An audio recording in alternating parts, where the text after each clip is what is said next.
आज का पहला पाठ नबी होशिया का ग्रंथ अध्याय 14 पसंख्या 2 से 10।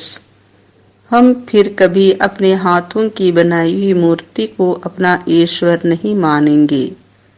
हे इस्राएल, अपने प्रभु ईश्वर के पास लौट आओ, क्योंकि तुम अपने पाप के कारण गिर गए हो।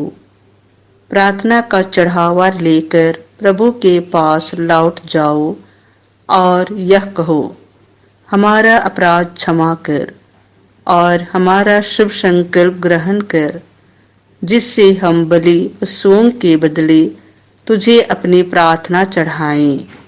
असुर हमको बचाने में असमर्थ हैं। हम फिर कभी ना तो घोड़ों पर सवार होंगे और न अपने हाथ की बनाई हुई मूर्ति को अपना ईश्वर मानेंगे। तू ही अनाथ पर दया करता है। मैं उनके विश्वासघात का रोग दूर करूंगा।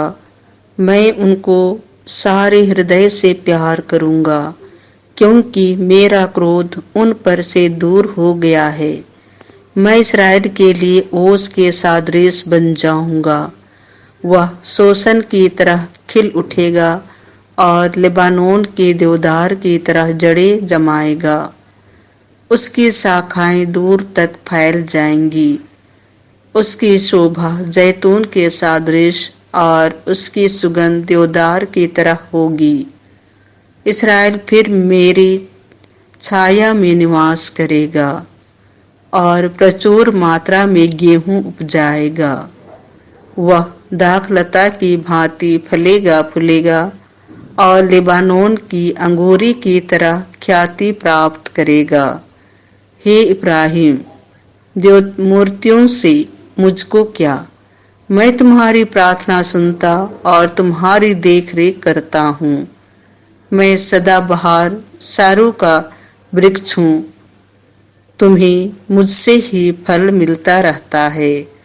कौन समझदार है जो ये बातें समझेगा? कौन बुद्धिमान जो इनका मर्म जान लेगा? प्रभु के मार्ग सीधे हैं, धर्मी उन पर चलते हैं, किंतु पापी इन पर गिर जाते हैं। यह प्रभु की वाणी है। संत मार्कुस के अनुसार पवित्र सुसमाचार अध्याय 12 पसंख्या 28 से 34। तुम्हारा प्रभु ईश्वर एकमात्र प्रभु है, उसे प्यार करो। एक शास्त्री यीशु के पास आया। उसने यह विवाद सुना था और यह देखकर कि यीशु ने सदुकियों को ठीक उत्तर दिया है, उनसे पूछा, सबसे पहली आज्ञा कौन सी है? यीशु ने उत्तर दिया, पहली आज्ञा यह है, हे इस्राएल सुनो, हमारा प्रभु ईश्वर एकमात्र प्रभु है।